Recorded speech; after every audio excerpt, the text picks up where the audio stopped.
Hello and welcome to another episode of Talkappella. I'm one of your hosts, Brian, and I don't have my co-host today, but I am on site at NACC, and we have special guests. We have the members of 5 O'Clock Shadow. How are you guys doing?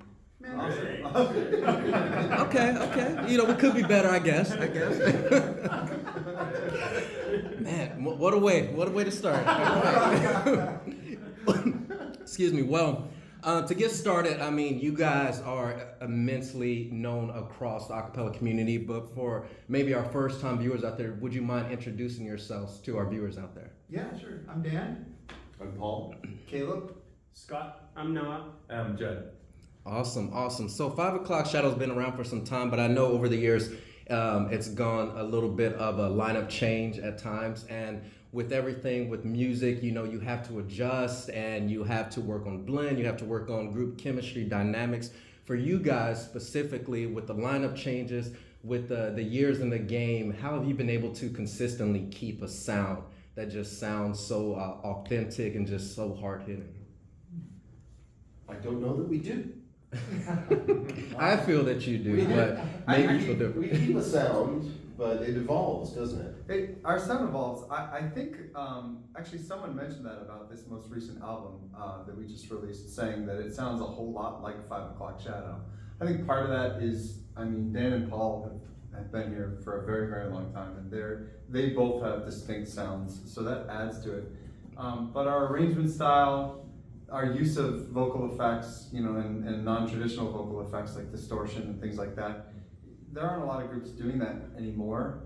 It's certainly not in live sound. There's a few, and I think that just generally adds to our sound and keeps it very consistent through the years.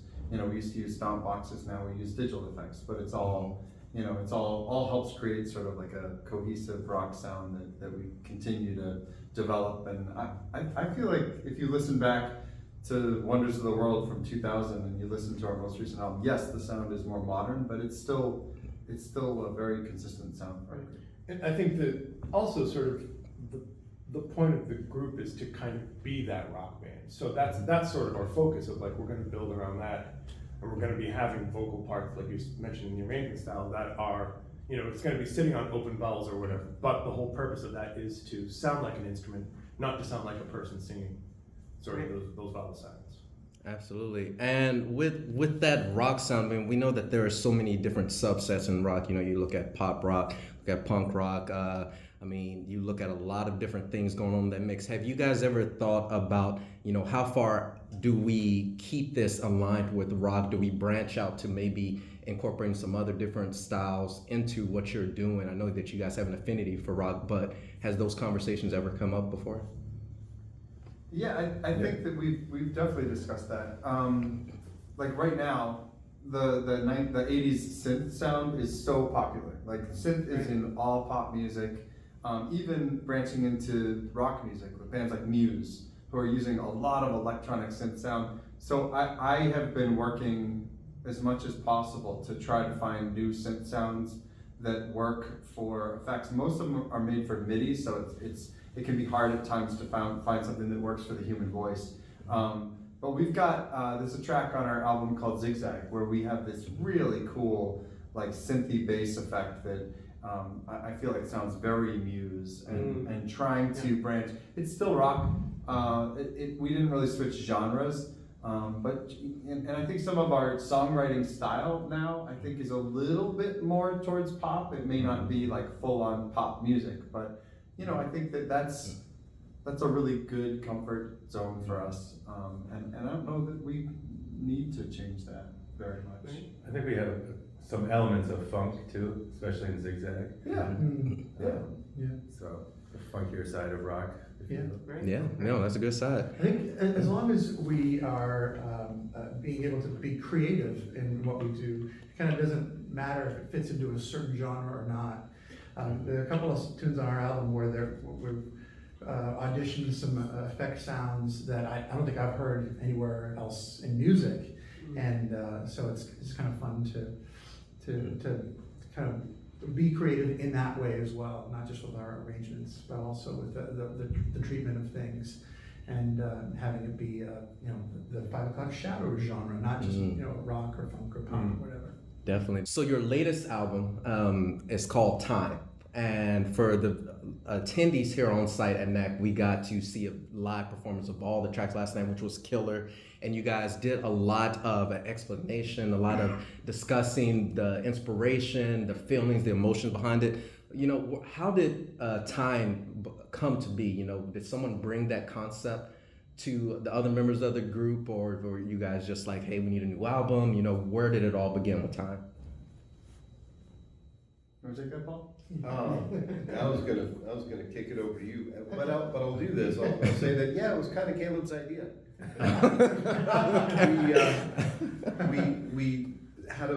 He came up with that idea of just let's take a listener through the somebody's lifetime. Not exactly from birth to death, but all the little ups and downs that happen. And we met for a songwriting retreat in a place far, far away, and hammered out a bunch of songs with that theme in mind. So it was created on purpose. Unlike one of our other albums that was just like, oh, we got this song, we have that song, oh, and you wrote that song, and this had a purpose. I think for me, thinking about what was next for us to create, I just looked around and I was like, man, look at all the life experience we have here. Like, think of all the stories the band started in 1991, so just band stories. But on top of that, like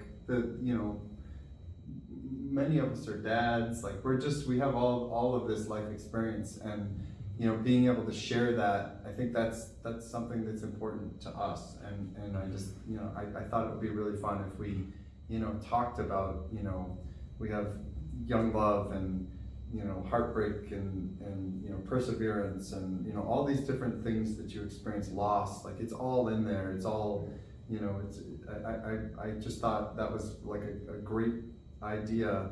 And then at some point Paul brought this song to us in our songwriting retreat, and the song it felt like it was like almost like a song about time. For some reason it just really resonated, and the word time just kept coming back, and I think that's how we came up with the album title. Yeah, absolutely. Do you feel that there's one track that maybe encapsulates the feel, the theme of the album more than the others, or do they work just collectively together, or what do you guys think when you look at the tracks individually? Is there something that sticks out that's like, that feels like Time, more so maybe than the other ones? Oh man, that's a good question. I don't think so. yeah. I mean, it would be too easy to say, oh, the title track. Right. But they all bring something to the table. Yeah. Mm-hmm. And I love also not that the album is not only a bunch of different aspects of a journey through life, but just how dynamically different they really are. The slow ballady and the upbeat, excited, and all of that. Mm-hmm. So it's kind of hard to say that, oh, this is the one song that defines the whole album, because it really is more, more than anything, like it was a team effort for sure, and each song is part of a team that makes the album. Absolutely. I found that when this album came out, I'm a school teacher, and I brought it to my students and played some of it, and then I said, if you want, take it home and listen to it. And within like a week, students started coming up to me, oh, this is my favorite track, and another student, this is my, and it was never like one song. Nobody ever said to me, oh, this is the song, it was like every student had, and so I really, really strongly believe that from wherever you're from, walk of life or whatever, there's a song for everybody on this album. Absolutely. I really think there's a song for everybody. So I'm curious, especially Caleb, but you mentioning, the reception from the students. For the rest of you all, and including Caleb as well, what's been the reception from friends and family who's listened to Time? Have you gotten any feedback on, their takeaways from listening to your latest project? I think everyone loves it, and everybody should go out and buy it. Great marketing answer. I mean, all my family and friends, they get something extremely different from the album. Like, again, there is not that like one like storytelling song that makes the album make sense. It all is this story, and I think it's really special because like every song means something to me versus Judd versus Caleb and Paul and Dan. And it's the same thing with my family and friends. They all have this like special connection in a different way. Also, you Scott. The album, I mean, you guys have been, like I said, in the game for a bit of time, so you know what it's like to put out some new music consistently, have your thoughts and expressions go into a passion project, and then, you know, sometimes it's received one way and completely different than what you intended it to be. Has that ever been, maybe not even just with time, but thinking about your past experiences, have there been projects where, you know, what you intended for it to be kind of resonated differently with your audience? I can reinforce the fact that this is different in that way insofar as I've gotten a similar result as them. I've got, that person loves this song, that person loves this other song. Whereas I can think back to Wonders of the World a long, long time ago. There were 2 or 3 songs that everybody liked, and the others were just like, Good for you. yeah. Yeah, I mean, they're all good to me, but there were 2 or 3 songs that everybody was like, oh, that one, and this one, but that's the album. And this is bigger, I think. Right. The reaction I've gotten, which I always enjoy, and this was from a person I had just met and we were happy to be playing the music, was just like, is this, I might not understand what acapella is, like I listen to it back, this, like, is this sounds like instruments? I was like, yeah, it's not. So that's one of my favorite reactions. Yeah. I like hearing from former members of the group. I mean, there's been a bunch of turnover, but we are kind of a brotherhood, and I like hearing from former members who tell us that this does sound like a 5 o'clock shadow project. It's got, you know, the tight harmonies, but it has just that unique feel, that unique flavor. I've been in the group for a long, long time, and you know, at every step along the way, the albums that we've produced sort of are of that time. But I guess, you know, have the 5 o'clock shadow spin, and this is no exception. I feel like this is our stamp on this time. With Nice one. and it does sound like a Fox album. Yeah. Absolutely. And so I want to get a little higher level here. Since you guys are like seasoned professionals when it comes to consistency, at least that's my take. That's my take. Others would agree, I would assume. If you're, we have viewers that are going to be watching this and they're brand new to acapella. Some of them are in the scholastic groups, high school, college, and they might be thinking long term about their futures and doing music and pursuing music. As someone who, as a group, who has done this for a number of years, how do you guys particularly keep acapella fresh? How does it continue to be a passion project for you all to the point where you wake up and like, that's what I want to keep doing? I think we try to choose songs that we are passionate about, even if they are covers. So to sort of resonate with us, and you know, we're passionate about. I think. Yeah, and I just feel like we have this underlying interest in sort of moving things forward and drive. Like Caleb's coming up with new song ideas all the time. He's a big driving force for the projects where, you know, ideas he wants to take on and stuff. And so that's really helpful to have. You know, we talked about sort of the 5 o'clock shadow sound, which we mentioned earlier. We're all part of that, but Caleb's a great idea guy, and he's coming up with new ideas. You know, Paul's writing songs. We're coming up with things, and we're all in this because we like that focus. And so I think when we're all on board with that, and Judd and I were sort of the 2 newest members up until recently when Noah joined, and we've been in the group for about 12 years. And so like, we're in this together for 12 years. we know we want to be doing this type of thing. We know we want to be doing this kind of music, and have this energy and this vibe. So it's hard to advise people to be in a group for 12 years with people, but we do have this focused sound. We do have this focused sort of goal. There were groups I was in before that it sort of shifted around, and it's just hard to kind of focus in on that.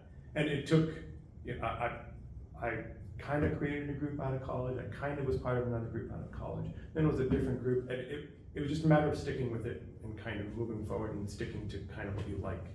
Mm-hmm. I think what is really important, and I think what groups, like I would love every group to focus on this. It's not just,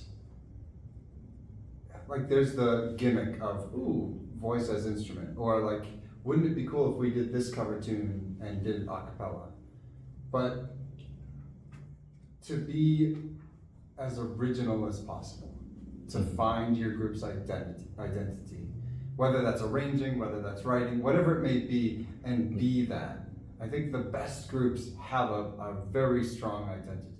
Like our identity, sort of sits in the rock pop, fun, exciting genre. That may not be for everybody. Like some people like really heavy pop, and some people want like really ethereal and like heady, and all of that is great.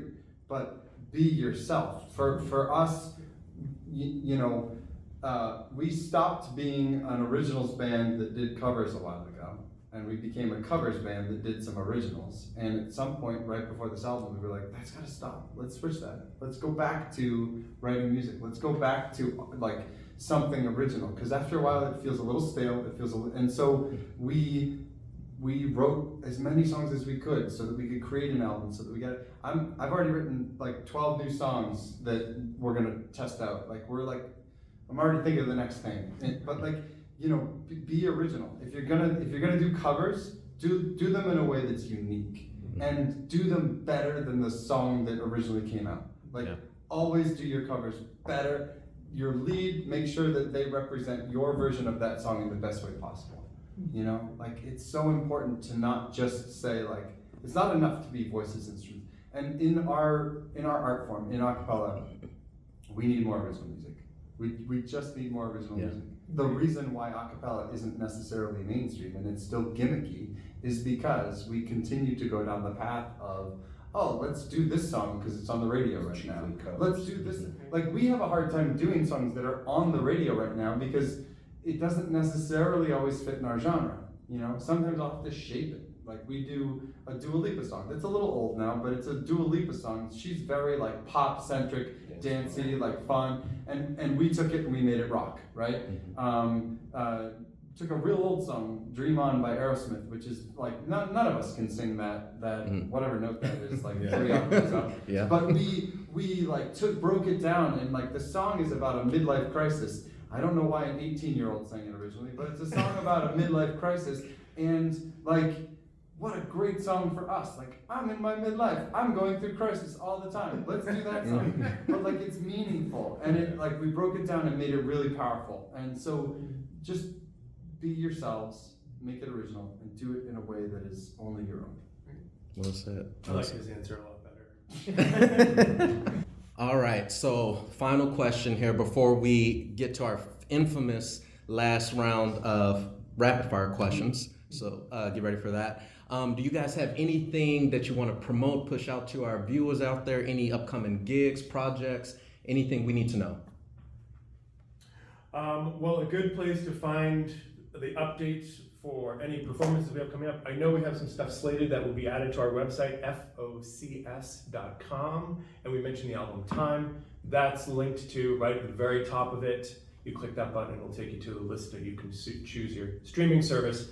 So I would say time and upcoming gigs would be the big one. I know we had some gigs slated that will be added soon, coming up this summer. Yeah, we have some summer festivals that are really fun. We're going to Nantucket, that'll be fun. We're doing 2 shows there. And we haven't really talked about this in public, but we are going to be releasing a Time Deluxe version. So there will be some B cuts, some songs that didn't necessarily end up. Yeah, whether they didn't end up because they didn't fit the story, or they didn't end up because we weren't 100% confident, or whatever it may be. But they're like, we're working on them. They're awesome, and it's going to make time even more powerful. So keep a lookout for that too. Is that timer? Timer. Maybe timer. Extended, yes. One of the things, I feel like there's a chicken egg situation. I think we wrote the songs first and then decided we wanted it out on vinyl. Yes. But like, I feel like there was a point where we're like, we want a record. Dude, Yeah. We gotta put something on it. But we have, Time is available on CD, but also available on vinyl. And you can check out our Bandcamp page to be able to order those online. You can also buy the digital version there, which is very helpful to the band. But the vinyl and CDs, physical music pieces are available on our Bandcamp page. You can check that out. Perfect. And then one more time on the website and social media handles. Social, the website is focs.com, and you can find us on Instagram and Facebook with FOCS Music. Perfect. Be on the lookout for that content. And then, as always, we're going to end with some quick rapid fire questions. I just want the first thing that comes to mind. We'll keep it short here. First question: which member is the last to show up to rehearsals? Me. Scott. I was the first one to answer. I know. That was good. Okay, as a rock band, what is your favorite classic rock group? Led Zeppelin. Beatles. Rush. Beatles. I was gonna go Huey Lewis, but I don't know. That's classic now. Okay, so I found that you guys are from Massachusetts. What's the best place to get food out in your neck of the woods? Tasso's Euro Cafe is a great Greek restaurant in Norwood, Massachusetts, attached to the regional airport. Boston Steakhouse, Grill 23. If you want to get that's good fancy. too. Downtown. No airport attached to that one. No airport there. Nick's roast beef in Peabody. Nick's roast Don't ask me, I'll say like McDonald's or something. So I love it. Funny that Paul didn't answer. Paul loves food. Oh yeah, Paul, what do you got for us? Every I cook at home, so Paul's. my Paul's place. house. Eat at Paul's. Eat at Paul's Paul's. house. Yeah. Okay. Follow-up question: what's your favorite dish to make? Steak. Steak? Any kind of steak. Yeah. Love it. Ribeye. Yeah, it is. Perfect. He cooks for us every rehearsal. Really? Oh, it's Yeah. unbelievable. Yeah. It's like Yeah. gourmet. And he chose to do it. We didn't ask. See, that's not normal for a cappella group. And So, yeah, and it's not like he's like bringing sandwiches. I mean, No, he is it's like cooking full course. full on meals? Mediterranean food, and Really? it's amazing. Yeah, It's curry. so good. Okay. I'd love to make a good curry. You'll see Okay. that. So we're not talking about heating up hot pockets in a microwave. No, We're talking no, about real stuff. It's legit. Okay. He comes with like a crock pot full of a stew and like he Goodness. just Yeah. a whole spread, like 19 different dishes. When he shows up, it's like I'm like peeking out the window. Pause it. Let's go. And you know, Caleb talked about groups being unique and sticking with their identity, but I wonder if Paul cooking for us is really the reason of sort of our cohesiveness. I think That's my evil plan to keep them coming to us. I love it. I love it. Who are you guys currently listening to right now? Guster, Ooh La La. They just came out with a new album, and they just came out with Ooh La La Deluxe too. So I'm a huge fan. I end up listening to a lot of soundtracks, and Dan Romer, who's a composer on a bunch of video games, was my top artist on Spotify last year. So I'm gonna go Dan Romer. Huh. DM me, but we'll chat. This has nothing to do with anything about us, but Snarky Puppy. Oh yeah. Okay. You know, I mean, Yeah, good pick. it keeps my interest. My 10-year-old is a Swiftie, so it's a lot of Taylor Swift in our car. Oh. Okay. What are you guys watching on TV? Anything? Anybody binge watching a show? I don't have time for I that. don't either. There's no time. If I'm putting TV on, I'm probably bouncing between 30 Rock, Community, and trying to get back into Arrested Development. Yeah. Yeah. Classic. Classics. Yeah. Yeah. I heard there's a whole bunch of new stuff. I've got things that I want to watch, like the new Daredevil series. I'm Oh, really that's excited. good. Is it good? It's really good. I'm like Yes. really excited about that, but I haven't gotten in there. Anytime something comes out Star Wars related on Disney, like I have to binge that. Same. I heard White Lotus. I gotta check out. I need to watch it. Yeah, I don't. Does anyone send the question back to you? Never. What What are are you- you watching? I'm watching Daredevil Born Again. Yeah. I just finished Shrinking season 2. Oh, that's true. That's on my list too. Yeah. It's really good. Jason Segel and Harrison Ford are really great in that. So that and anything Marvel related, I'm kind of a Marvel nerd there. Yeah. So, and then final question. It's something I've been asking all the groups here. What's been the best part of NACC for you all? Energy, all the spontaneous music. It's so cool to hear at all hours. Everybody's singing. Yeah. I love all the music. The energy feels really magical here. Like it's amazing. I would say the end of our show last night when all the kids were singing Yeah. "Friend at the End of the World" was magic to me. It's a highlight. So special. Yeah. Mine, I've been running sound for years for NACC, and having this group of individuals here, and being able to share this with you guys, like that's literally the best thing about this year. Oh. Like seeing you sort of, I knew you would, but just like become a part of it instantaneously and blend right in, and it's just been awesome to have you guys here. It's wonderful, absolutely wonderful. Well, we want to thank you guys so much for sitting down and taking some time to speak with me here at NACC. Be sure to give 5 o'clock Shadow a follow on all their social media pages and go give Time a listen. Got to hear it live. It's wonderful. You guys did a fantastic job on Thank it. you, Brian. Loved it. Thanks for having us. Of course, absolutely. That's going to do it for Talkappella. For everything else, stay tuned.